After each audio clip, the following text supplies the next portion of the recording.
The best book to read is the Bible. The best book to read is the Bible. If you read it every day, it will help you all the way. Oh, the best book to read is the Bible. Dear brothers and sisters in the Lord, ప్రభునందు ప్రియమైన సహోదరి సహోదరులారా, today's verse for our meditation is taken from the book of Deuteronomy, chapter 31, verse 23. నేటి దినం మన ధ్యానం కొరకై ద్వితీయోపదేశకాండం 31వ అధ్యాయం 23వ వచనం నుండి తీసుకొనబడింది. This is what the Lord is saying to Joshua. ఇది దేవుడు యెహోషువతో చెప్తున్న మాటలు. Be strong and of good courage, I will be with thee.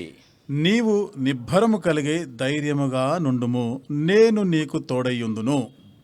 This promise is directly given to Joshua by the Lord himself. ఈ వాగ్దానము స్వయముగా దేవుడు నేరుగా యెహోషువకి ఇచ్చిన వాగ్దానం. In this context, we have to see little bit about Moses also. మరి ఈ సందర్భంలో కొంత మోషే గురించి కూడా మనం ధ్యానం చేయాలి. We all know about the man of God Moses. దైవజనుడైన మోషే గురించి మనందరికీ పరిచయం. He spent the first 40 years of his life in Pharaoh's palace. తన జీవితంలో మొదటి 40 సంవత్సరాలు ఫరో రాజభవనంలో గడిపాడు. And the next 40 years near Mount Horeb with Jethro. ఆ తర్వాత 40 సంవత్సరాలు హోరేబు కొండ యొద్ద ఇత్రోతో కూడా సమయాన్ని గడిపాడు. And the last 40 years leading the Israelites out of the land of Egypt and also in the wilderness. చివరి 40 సంవత్సరాలు ఇశ్రాయేలీయులను ఐగుప్తు నుండి విడిపించి అరణ్య యాత్రలో తీసుకొని వెళ్ళినటువంటి ఆ సందర్భంలో గడిపాడు. Now, as per the divine calendar, the time has come for Moses to step aside. ఇక దైవికమైన కాలమానం ప్రకారము మోషేను ఆ పని నుండి తొలగించవలసిన లేదా ప్రక్కన పెట్టవలసిన సందర్భం పరిస్థితి వచ్చింది. The heaven chosen leader Joshua from the tribe of Ephraim was to take over the charge. కాబట్టి ఇక్కడ పరలోకము ద్వారా ఎన్నిక చేయబడి ఎఫ్రాయిము గోత్రికుడైనటువంటి యెహోషువను నాయకుడిగా నియమించే సమయం వచ్చింది. That did not mean that Moses became weak. దాని అర్థము మోషే ఇక బలహీనం అయిపోయాడు అనే అర్థం కాదు. No, not at all. కాదు అట్లా కాదు. Deuteronomy 34:7 says in the next chapter, after 2 or 3 chapters. ఆ తర్వాతే ద్వితీయోపదేశకాండం 34వ అధ్యాయం 7వ వచనములో రాయబడిన మాట, Moses was 120 years old when he died. His eye was not dim, nor his natural force abated. మోషే చనిపోయినప్పుడు 120 సంవత్సరముల ఈడు గలవాడు, అతనికి దృష్టి మాంద్యము లేదు, అతని సత్తువు తగ్గలేదు. Moses was well fit at the age of 120. 120 సంవత్సరాల వయసులో కూడా మోషే దిట్టంగానే ఉన్నాడు. But why God wanted to change the leadership? మరి ఎందుకు దేవుడు ఈ నాయకత్వాన్ని మార్చాలి అనుకున్నాడు? Since the Lord told that Moses would not be allowed to enter into the promised land due to his sin at Kadesh, commissioning a new leader became inevitable.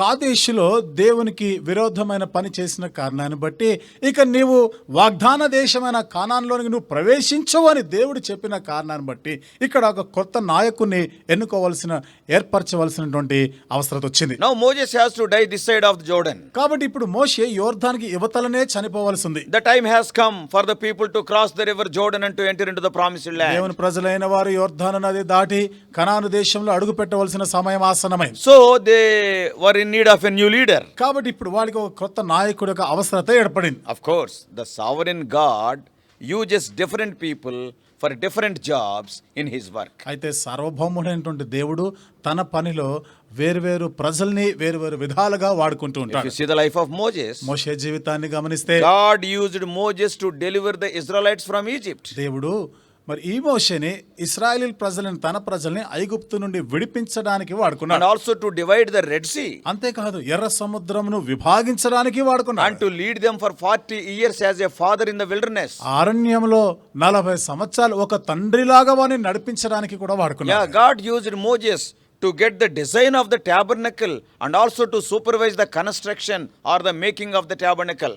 ఆ యొక్క ప్రత్యక్ష గుడారము నిర్మాణం కొరకై దానిని రూపుదిద్దడానికి దానికి అవసరమైనటువంటి ఆ కట్టడ పనిలో అవసరమైన విధానాలు వీటన్నిటి కొరకై మోషేని వాడుకున్నాడు. And God used Moses to deliver the law unto his people. దేవుని యొక్క ధర్మశాస్త్రమును తన ప్రజలకు అందించడానికి కూడా దేవుడు మోషేని వాడుకున్నాడు. God used Moses in a mighty way. దేవుడు ఈ మోషేని బలమైన విధానంలో వాడుకున్నాడు. However, ఏదేమైనా కానీ God chose Joshua altogether from a different tribe, Ephraim, to lead them to Canaan and to conquer 31 kings in the promised land. దేవుడు మరి వేరే గోత్రమైనటువంటి ఎఫ్రాయిము గోత్రము నుండి యెహోషువను ఎన్నుకొని కనానును స్వాధీనపరుచుకొని అక్కడ 31 రాజులను జయించడానికి యెహోషువను ఎన్నుకున్నాడు. Not only that, God has chosen Joshua to divide the inheritance to all the tribes of Israel. అంతేకాకుండా ఇశ్రాయేలు గోత్రంలో వాళ్ళందరికీ కూడా ఆ భూభాగం స్వాస్థ్య భాగమును పంచిపెట్టడానికి కూడా యెహోషువని వాడుకున్నాడు. Even in the New Testament church also, అలాగే క్రొత్త నిబంధన సంఘములో కూడా God operates in the same way. దేవుడు అదే విధానంలో పని జరిగిస్తూ ఉంటాడు. As born again believers, we all are members of his body, the church. తిరిగి జన్మించిన విశ్వాసులుగా మనం అందరం కూడా ఆయన శరీరం అనబడే సంఘములోని అవయవములై ఉన్నాం. And for that body, he is the head. ఆ శరీరానికి ఆయనే శిరస్సు అయి And ఉన్నాడు. every member has their appointed work. మరి ఈ శరీరంలోని ప్రతి అవయము వాటికి నియమించబడిన పనులున్నాయి. In this regard, man of God, Brother Bhat Singh said, ఈ సందర్భంలో దైవజనుడైన భక్త్ సింగ్ గారు చెప్పిన మాట, every believer in the church of God is equally important, equally precious, and equally necessary. దేవుని సంఘంలోని ప్రతి విశ్వాసి కూడా సమానముగా ప్రాముఖ్యమైన వారు, సమానముగా ప్రశస్తమైన వారు, సమానముగా అవసరమైన వారు అన్నాడు. Now when we come to Joshua, Joshua is not a stranger to the Israelites. యెహోషువ మాటకు వస్తే యెహోషువ ఇశ్రాయేలు పరాయివాడేమి కాడు. He was serving them even before he became their leader. చూడండి, యెహోషువ వాళ్ళకి నాయకుడుగా కాక ముందటి నుండే వారికి పరిచర్య చేస్తున్నాడు. First of all, he was Moses' servant. మొదటిదిగా మోషే దగ్గర పరిచారకుడుగా ఉండినాడు. Then he became Moses' successor. ఆ తర్వాత మోషే తర్వాత స్థానంలో నాయకుడయ్యాడు. And not only that, Joshua led the Israelite army against the Amalekites at Rephidim. అంతేకాకుండా రెఫీదీములో ఇశ్రాయేలీల సైన్యమును ఆయన నడిపించిన నాయకుడుగా అమాలేకీయులకు విరోధముగా వారితో యుద్ధ సమయంలో ఇశ్రాయేలీల సైన్యాన్ని నడిపించాడు. They defeated the Amalekites. అమాలేకీయులను ఓడించాడు. We can read that in Exodus 17 chapter from verses 8 to 16. నిర్గమకాండం 17వ అధ్యాయంలో 8 నుండి 16 వచనాల్లో మనం చదువుతాం. Not only that, అంతేకాకుండా Joshua was with Moses on Mount Sinai when Moses spent 40 days with the Lord in Mount Sinai to get the law. మోషే సినాయి పర్వతం పైన 40 రాత్రింబగళ్ళు దేవునితో గడిపి ఆ ధర్మశాస్త్రం పొందడానికి అక్కడ ఉన్న సందర్భంలో యెహోషువ కూడా సినాయి కొండ మీద ఉండినాడు. He was one of the 12 spies sent by Moses to spy out the land of Canaan. కనాను దేశంను వేగు చూడడానికి మోషే పంపించినటువంటి 12 మంది వేగుల వారిలో యెహోషువ కూడా ఒకడు. So Joshua was already serving the Israelites. కాబట్టి యెహోషువ ఇప్పటికే ఇశ్రాయేలు ప్రజల మధ్య ఆయన వారికి సేవ చేస్తూనే ఉన్నాడు. Remember, overnight, all of a sudden, he did not get appointed as a successor to Moses. గుర్తుపెట్టుకోండి, ఏదో ఒక్క రోజులోనే మోషే స్థానంలో ఇతడు నాయకుడేం అయిపోలే. When Moses asked God to name his successor, ఎప్పుడైతే మోషే దేవుణ్ణి అడిగినాడు, దేవా తర్వాత మరి ఎవరిని నాయకుడిగా నియమించాలి అని అడిగాడు, God revealed it would be Joshua. దేవుడు ఇదిగో యెహోషువ అని బయలుపరిచాడు. Here we can see a wonderful principle. ఇక్కడ మనం ఒక అద్భుతమైన నియమం చూస్తున్నాం. What is that? అదేమిటి? To be a leader tomorrow, you must be a faithful servant today. రేపటి దినాన నువ్వు నాయకుడుగా ఉండాలి అంటే నేటి దినమున సేవకుడు పరిచారకుడుగా ఉండాలి. This is a heavenly principle. ఇది పరసంబంధమైన నియమం.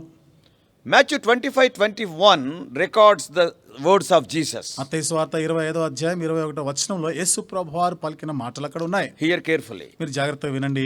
Well done, thou good and faithful servant. Thou hast been faithful over few things. I will make thee ruler over many things.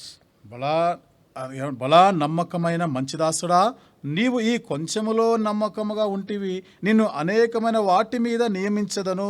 You are a faithful servant today.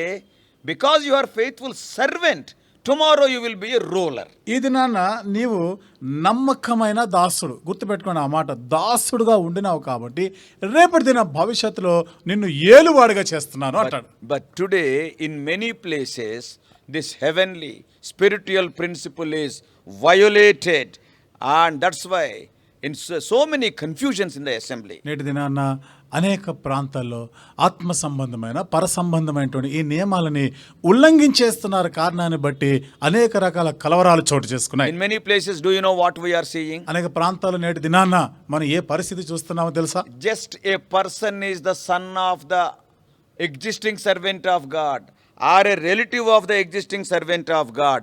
He is given the successor position of a servant of God. ఒక వ్యక్తి అప్పుడు ప్రస్తుతం సేవ చేస్తున్నటువంటి ఆ సేవకుడికి కుమారుడుగా ఉండడమో లేకపోతే ఆ సేవకుడికి బంధువుడైన కారణాన్ని బట్టో ఆ సేవకుడి తర్వాత స్థానాన్ని ఇతనికి ఇచ్చేస్తున్నారు. He is declared as the next servant of ఇతని God. తర్వాత దేవుని సేవకుడుగా ఇతన్ని ప్రకటన చేసేస్తున్నారు. And some other people, by using their influence, are occupying the position of rulership in the assemblies. మరికొంతమంది ఏమో ఇతరుల పలుకుబడి వాటిని బట్టి వీరు ఆ నడిపించే స్థానాన్ని ఆక్రమించేస్తున్నారు. And they were never servants. Directly they are rulers today. వీళ్ళు ఏ రోజు కూడా సేవ చేసిన వారుగా పరిచారకులుగా దాసులుగా లేరు, కానీ ఉన్న పాటున ఏలుబడి చేయాలని వచ్చేస్తున్నారు. When this heavenly principle is violated, problems and confusion can be expected. పర సంబంధమైనటువంటి నియమాలను ఎప్పుడైతే ఉల్లంఘిస్తున్నామో అన్ని రకాల సమస్యలు, కష్టాలు, కలవరాలు చోటు చేసుకుంటాయి. Let us hear carefully. జాగ్రత్తగా మనం విందాం. If you are a servant today, you can be a ruler tomorrow. ఈ రోజు నీవు దాసుడుగా ఉంటే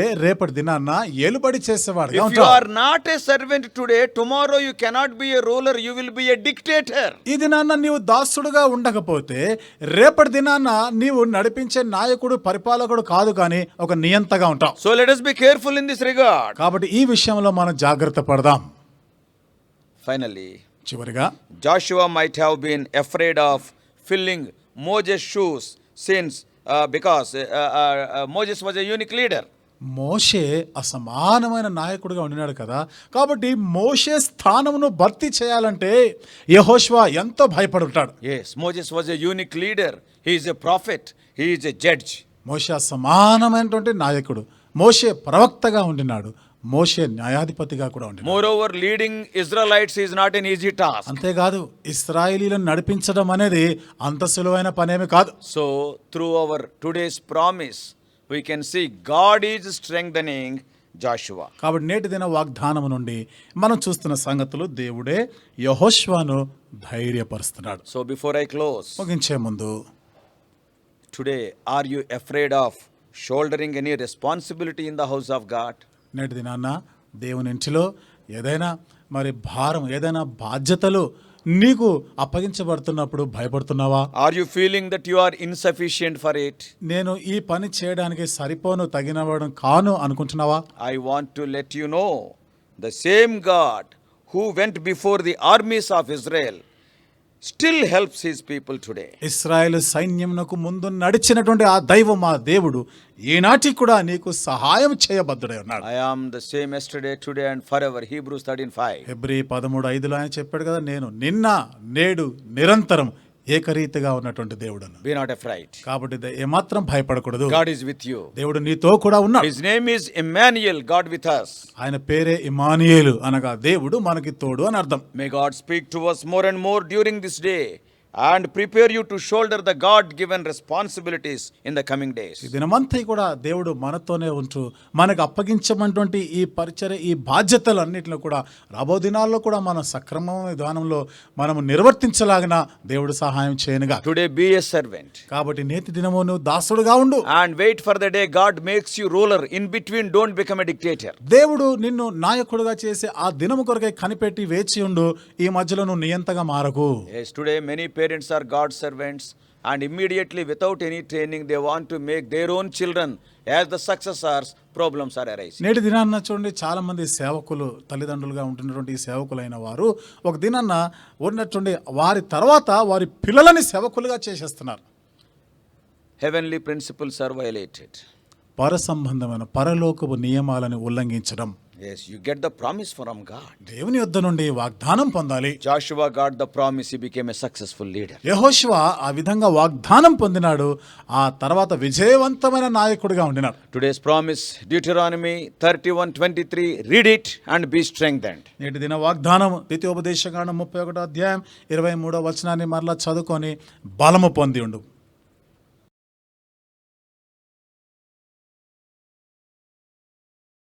God bless you all. Please subscribe for more spiritual messages on YouTube channel John Victor Hebron.